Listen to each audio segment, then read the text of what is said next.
Shalom, selamat pagi Bapak Ibu serta saudara yang dikasihi oleh Tuhan.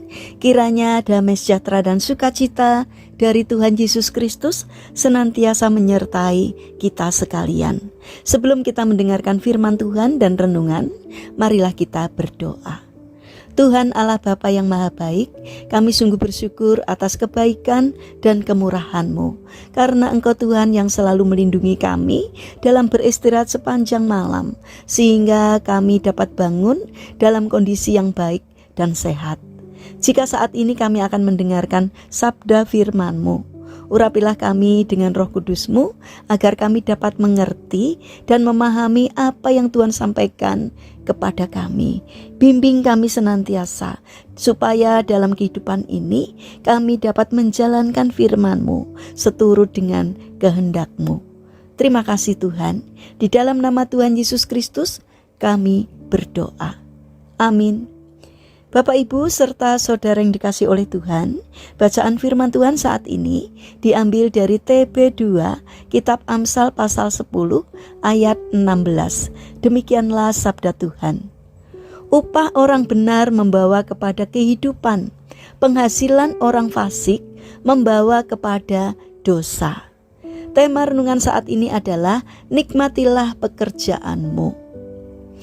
Bapak Ibu serta saudara yang dikasihi oleh Tuhan, Pak Lim, seorang laki-laki berusia 60 tahun, bekerja di sebuah hotel bintang 5 di Singapura. Setiap hari dengan membawa sebuah alat, dia memeriksa engsel pintu setiap kamar hotel. Pak Lim memulai rangkaian tugasnya dengan memeriksa engsel pintu-pintu kamar hotel dan memastikan bahwa setiap engsel dan kunci pintu berfungsi dengan baik. Pemeriksaan yang dilakukannya bukanlah pemeriksaan seadanya, namun pemeriksaan yang amat teliti dan memastikan bahwa setiap pintu dapat dibuka tutup tanpa masalah. Untuk memeriksa satu pintu saja, Pak Lim berulang kali membuka dan menutup pintu tersebut hanya untuk memastikan bahwa semuanya berfungsi dengan baik. Barulah setelah puas, dia memeriksa pintu kamar berikutnya. Kembali dia melakukan hal yang sama dan begitu seterusnya. Dalam sehari, Pak Lim dapat memeriksa 30 pintu kamar. Kita mungkin bertanya, berapa hari yang diperlukan oleh Pak Lim untuk memeriksa pintu semua kamar di hotel itu? Kurang lebih sebulan. Tidak mengejutkan, karena hotel berbintang 5 itu memiliki sekitar 600 kamar.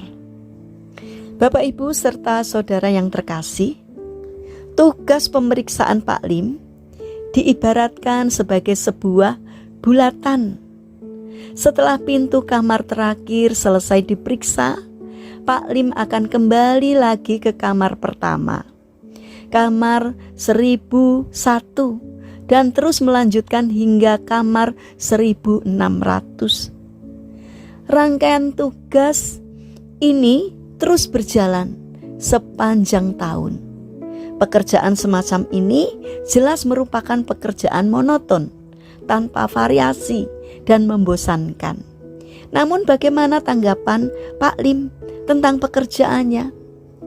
Dia mengatakan, pekerjaan saya bukan sekedar memeriksa engsel pintu, tetapi lebih dari itu, yaitu memastikan keselamatan setiap penghuni kamar. Kalau sesuatu yang buruk terjadi di hotel ini, misalnya saja kebakaran, lalu pintu tidak dapat dibuka karena engselnya rusak, mereka bisa meninggal di dalam kamar. Sekarang kita mungkin dapat memahami bahwa tugas saya bukan sekedar memeriksa engsel, tapi menyelamatkan orang-orang. Jadi jangan meremehkan pekerjaan saya. Bapak Ibu serta saudara yang dikasihi oleh Tuhan, carilah tahu apa makna di balik pekerjaan atau apa yang kita kerjakan, supaya kita dapat melakukan pekerjaan dengan rasa bangga, dan yang terpenting kita akan membuat pekerjaan atau apa yang kita kerjakan penuh arti bagi diri kita, bagi keluarga kita, dan bagi sekolah, kantor, atau perusahaan dimanapun kita melakukan pekerjaan itu. Mari kita bangun karakter mensyukuri atas setiap pekerjaan yang Tuhan percayakan kepada kita, sehingga kita dapat melakukan segala sesuatunya dengan maksimal sebagai bentuk syukur kita kepada Tuhan. Mari kita berdoa. Tuhan Yesus yang Maha Baik, terima kasih untuk pekerjaan yang telah Engkau berikan kepada kami saat ini. Ajarilah kami untuk menghargainya sebagai hadiah yang Engkau berikan kepada kami, sehingga melalui pekerjaan yang kami lakukan dapat memberkati banyak orang. Bapa yang penuh kasih, saat ini kami ingin menyerahkan seluruh aktivitas kami hari ini ke dalam tangan-Mu. Kami memohon penyertaan dan pertolongan Tuhan. Berikanlah kesehatan kepada kami dan juga kepada orang-orang yang kami kasihi. Kami memohon kiranya Allah sendiri yang akan menyertai kami.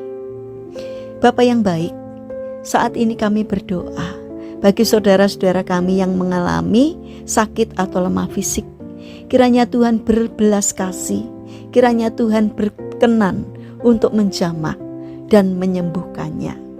Saat ini kami juga berdoa untuk pemerintahan bangsa kami. Berikanlah hikmat-Mu kepada Bapak Presiden, agar di dalam menjalankan tugasnya takut akan Engkau, sehingga kehendak-Mu sajalah yang dilakukannya. Demikian juga untuk panitia pemilu, berikanlah kesehatan dalam menjalankan tugas, dalam penghitungan suara, berikan kejujuran dan keadilan. Kiranya Tuhan memberkati agar kejujuran dan keadilan dijunjung tinggi di negara ini. Terima kasih Tuhan, kami serahkan doa dan permohonan kami hanya di dalam nama Tuhan Yesus Kristus. Amin. Puji Tuhan, Bapak Ibu serta saudara yang terkasih, kiranya firman Tuhan dan renungan hari ini dapat menjadi berkat bagi kita semua. Haleluya.